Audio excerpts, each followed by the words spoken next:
KSW. And ladies and gentlemen, look who just walked in the joint. That's right. I've actually rushed here. My two Starfleet partners are just close behind. They just popped a little break, because we've been on the road a lot this morning. They'll be here shortly. But Simon Pegg, ladies and gentlemen, in the studio. Yeah, I was just telling the story of the opening day show we did that time in that bar, that insane show. The Pyramid Ale House. And you guys show up and it's a packed house of drunk people. It was like it was the most awesome radio show I've ever been on. And the highlight, of course, is one of our fans who had a Sean tattoo from Shaun of the Dead, which was so great for you to see. It was a lot of fun with you and Nick and Edgar. Which, while we have a little time. Yes, Star Trek's a great movie. Go see it, no doubt about it. Opening Thursday the 16th. They just bumped up the opepening date. They did, yeah. Just give it an extra day. I think people are itching to see it. So it's a great movie. We'll talk more about that. Selling out the IMAXs. This is insane. Yeah. Oh, yeah. But, a lot of us Sean and Hot Fuzz fans are waiting for this sort of unofficial third movie in the unofficial trilogy that's coming out. It's funny you should say that, because I emailed Edgar Wright this morning to say I was coming to see you this morning, and he said, tell BJ to plug the S out of the show. Yeah. Out of the film. So no doubt about it, man. Anything Edgar puts his stamp on, and I love you too, Simon, but Edgar is an amazing filmmaker. Yeah, and so The World's End will be coming out very soon, and it is it's of course you and Nick and the gang back together. Plus Martin Freeman's in it already. I'm like, I love that guy. Yeah, it's got a great, and some surprise people too. I think, really? And also anyone that was in Shaun of the Dead and Hot Fuzz, we got back to be in The World's End. So it's like a curtain call of the movies, really. Yeah, not the last thing we'll do together, but I think in that sort of series of films, it's certainly the closing part. It will be perhaps the last time we see The Fence. Is that? I think we'd be milking it somewhere. I think 3's a charm there. Yeah, still fantastic. You know what? Just a perfect trailer, because you just tweeted it and released the trailer. Yeah, we had an amazing response. I think it was Universal UK's biggest ever trailer. It had 1.5 million hits in 24 hours, which is exciting, because it's just a little British movie. So typically you got to have Psy in your video in order to get that many hits. I love Psy. Yeah, and so again, The World's End. If you are a Shaun of the Dead, if you're a Hot Fuzz fan, you got to see this. It's terrific, and of course, we're here to talk about. Right. We're here to talk about. I got in. I plugged my own movie while you guys are away. John Cho, Alice Eve joining us again. Star Trek Into Darkness, great movie, guys. I don't know what to say about the movie, because Simon, we've talked about this before. I want to see the movie the way the director and the cast want me to see the movie. Sit in my chair. I have no idea what I'm about to see. Absolutely. Take me on the journey, and I just your performances, the three of you guys. I mean, the whole movie was fantastic, but your performances, I saw it for the second time, were so layered, so amazing, especially Alice and John and you guys. I sat there the second time because the special effects, I've seen everything. I know what's going to happen in the movie because I'd seen it before. So I got to really take a look at the performances. And son of a gun, man, to be able to outshine everything on the screen as a performer, that's saying something. And I can't talk about it because there's nothing I could say that won't reveal a little bit of something that no one would want me to say. I think that's a really sensible attitude, BJ, and it's what I've come to expect from you as a film fan and a man. Thank you for the compliments. There is a few things we can say. It's dealing with good and evil. It's pretty epic. 3D works. There's some things we can say. Simon's pretty good on the terrorism analogy. What I love also is that because you go and it's going to be in 3D, and then immediately and I can't talk about it, of course, but immediately you're like, I am so glad this is in 3D, because that opening sequence is just mind-blowing. I saw it in 3D last night for the first time as well. That was my second viewing, and saw it in 2D once and saw it in 3D last night, and I thought the 3D quality was really high. It didn't seem gimmicky. It just was really enough for me to feel like I was really in that world.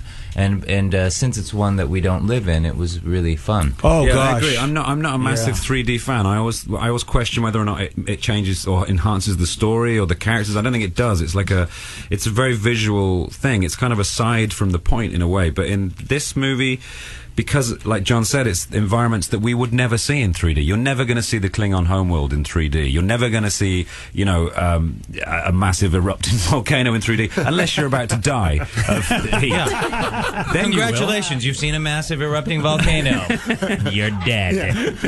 I think that's not a bad way to go, though. It's good. No. At least you get to see a volcano in 3D without wearing glasses. Oh, and I want to say this, because Alice, you talked about, of course, good and evil, but the beautiful thing about this movie, which is why I want to see it for a third time, because how about BJ's already seen it twice and it's not even out yet? there's so much to see because there's one scene where, okay, you think, all right, this is obviously evil, but then the evil moment shows that it can see goodness, and you're like, whoa, all of a sudden your brain goes, I don't know what good and evil even means anymore. Right, that's the point, I think, is that, evil comes disguised. The devil, what's the expression? The devil is in a blue man dress. in a hat with a cane. The devil eats tomatoes. That's sometimes you'll mistake something evil for something good, and I think that's interesting because that's how life is. You're always trying to find the right way and sort of tread the moral line, and that's, I think, what JJ does as a filmmaker is, he says he always wants to make films that he can show his sons and they will kind of educate them in some way, and I think he continues to do that, which is why the movie is moving. And also the whole thing that we mentioned earlier on about terrorism, this whole idea that terrorists aren't just demons. They have a reason, and it might be a misguided and terribly selfish reason, but they do have a moral compass. And that's what's interesting about our villain, in that we learn that he does have a reason, and it's a reason that moves him, but is it right? And even Kirk's reasoning in the film, the darkness in the movie is all about Kirk's kind of confusion about what to do. It's not darkness as in, everyone's frowning and breaking each other's backs. It's kind of darkness that's about... that would be an awesome film. Yeah, wouldn't it? I'm going to make that. It's about a young captain. It's about a young captain who isn't ready for his job, Frowntown. Star Trek into Frowntown. Frowntown! I think we've given John some ideas. John Cho, ladies and gentlemen, Frowntown will be somewhere in a movie in his future. And by the way, John, can I just say, I don't know how the heck you keep coming up with iconic situations. There is a line from Sulu that I know will be memed. I mean, it is the greatest line ever. I bet, and if you haven't used it on your own children, I think you should. I'll give it away. It's that Klingon's a MILF. Yeah. Well, that wasn't the line I think you should lose on your children. Still a great line. And did I write it down somewhere? I didn't write it down. But it is such an awesome line. I'm shocked you haven't tattooed it on your body. Well, I don't want to say it. I don't want to say the line because it's so great when it happens. But I know you got kids. John, I know you got kids, and I'm thinking... At any time will John, when his kids get out of line, will he go, okay, I'm just going to play this line from a movie I was in? And it was such a great moment. Ice cream. Yeah, and the line. Yeah, such a great moment. Can I get ADD for a second? Yeah, go ahead. I'm curious, Alice. What do you have in your hand? It looks like an octopus. This is my octopusy, and that's fantastic.